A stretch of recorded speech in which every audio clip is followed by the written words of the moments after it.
Hello friends, আসসালামু আলাইকুম। কি অবস্থা, কেমন আছেন আপনারা সবাই? আই হোপ আপনারা সবাই অনেক ভালো আছেন।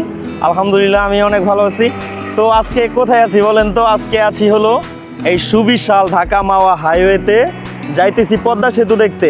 সো চলুন আর কথা না বাড়িয়ে সোজা রাইডে চলে যাই অ্যান্ড বাইকে গিয়ে কথা বলি। হাইওয়েতে রাইড করার যে ফিল, এটা আপনি রাইড না করলে বুঝবেন না, যারা করছে তারা বুঝবে। এই যে ফাঁকা একটা রাস্তা, বাইকে আমি একা, সেই একটা ফিল ভাই। বাসায় বসে থাকলে এই ফিল পাইতাম না কখনো। আরেকটা কারবার দেন, পুরা উড়া ধুরা টান। আমি ভাই এত টানি না, ভয় লাগে। যদি হঠাৎ কোনো অ্যাক্সিডেন্ট হয়ে যায় তাহলে মনে করেন একটা অ্যাক্সিডেন্ট সারা জীবনের কান্না। আর সবচেয়ে বড় কথা হলো ফ্যামিলির চাপ আছে, ফ্যামিলির দায়িত্ব আছে, তো এইগুলা মেনটেন করতে হয়। এমনি পাগলামি চাগলামি করলে তো হবে না, ফ্যামিলিকে দেখতে হয় ভাই। এর জন্যই পাগলামি করি না, নইলে পাগল আমিও কম ছিলাম না। সো যাই হোক, আজকে শনিবার 8ই আগস্ট, যাইতেছি হলো পদ্মা সেতু, পদ্মা দেখতে। পদ্মার পাড়ে কিছুক্ষণ হাঁটাহাঁটি করব, দেন গল্প গুজব করব, সময় কাটাবো, তারপর চলে আসব।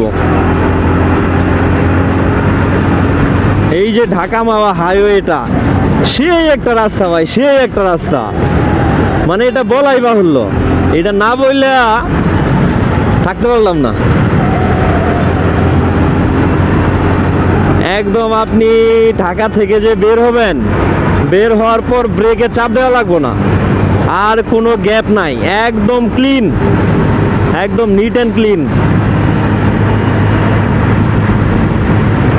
বাসা থেকে বের হইতেই দেরি করে ফেলছি, আর একটু সকালে বের হওয়া দরকার ছিল। সকালে বের হইলে ভালো হইতো, তারপরও হাতে পর্যাপ্ত সময় আছে। এখন বাজে হচ্ছে কয়টা, 1:30 বাজে। আমার বাসা থেকে যেখানে যাইতেছি, মানে পদ্মা নদীর ধারে, অ্যারাউন্ড 40 to 45 কিলো, আপ ডাউনে 90 কিলো এরকম হবে। তো প্যারা নাই, চিল। যে রাস্তা এগুলা দৈনিক 400 কিলো রাইড করলেও কিছু মনে হবে না। প্রায় চলে আসছি পদ্মা সেতুর কাছে। আর পিছনে একটা সাইনবোর্ডে দেখলাম পদ্মা সেতু 8 কিলোমিটার, তো অলরেডি ওইখান থেকেও 2 কিলোমিটার চলে আসছি, আর 5-6 কিলোমিটার আছে।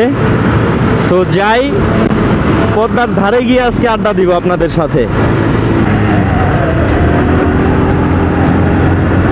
আমরা তো আজকে পদ্মার ওই পার যাবো না, এর জন্য আর ওই দিক দিয়ে ঢুকলাম না, বাম দিয়ে ঢুকে গেলাম। আমরা যাব হচ্ছে পদ্মার এই পারেই, নদীর ধারে।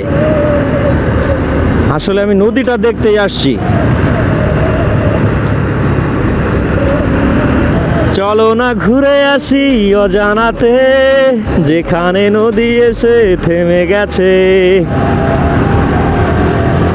ফিল ফিল, কোন দিকে যাইতাছি জানি না। আরেকবার আসছিলাম পদ্মার ওই পারে গেছিলাম, ব্রিজ পার হয়ে ওই পারে নদীর ধারে গেছিলাম। এখন এই পারেই থাকবো আজকে, ওই পারে যাব না। হ্যালো ভাই, নদীর ধারে কোন দিক দিয়ে যাবো? নদীর ধার। থ্যাংক ইউ ভাই। এই দিকে রাস্তাগুলো তো আমার চেনা নাই, আজই প্রথম আসলাম এইদিকে, এর আগে আসা হয় নাই, এর জন্য একটু গিল্টি লাগতেছে।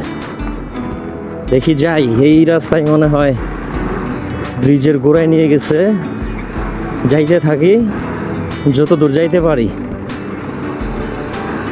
এই যে সামনে ব্রিজ, ব্রিজের অল্প একটু দূরেই আমি।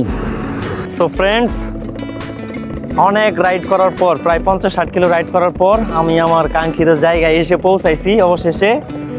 সুন্দর একটা প্লেস, ডান সাইডে পদ্মা, এখানে পদ্মার পার্ক এসে সুন্দর, কি বলে এগুলা রে, পাথর বসাই দিছে, আর সামনে হচ্ছে সেই নদী।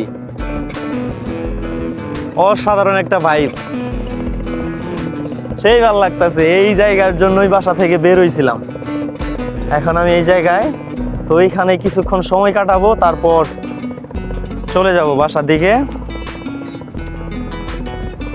ভাবা যায় এই যে পদ্মা সেতু, আর এখানে আমি দাঁড়িয়ে আপনাদের সাথে কথা বলতেছি।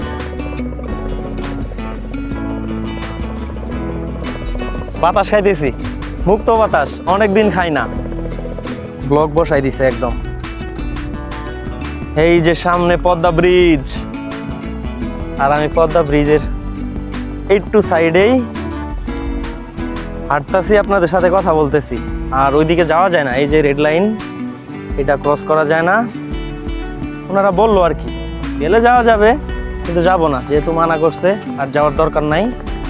একদম নদী থেকে উঠে আসা পিওর বাতাস খাইতেছি। এই বাতাস শহরে পাওয়া যায় না। শহরে যদিও বাতাস আসে, কিন্তু এরকম না, এটা একদম শান্ত ঠান্ডা। নদী থেকে উঠে আসতেছে তো, এর জন্যই এত ঠান্ডা। সামনে সুবিশাল পদ্মা নদী, এই যে পদ্মা ব্রিজ, তো এখানকার বাতাস তো একটু মিষ্টি হবেই, এটাই স্বাভাবিক।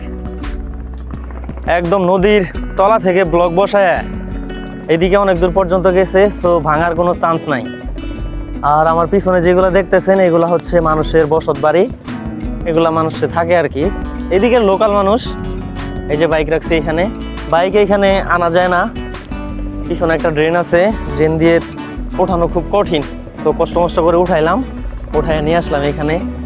আর এই যে ভাইব, যত দূর চোখ যায় শুধু নদী আর নদী। এখন বন্যার সিজন, কিন্তু পানি কম নদীতে।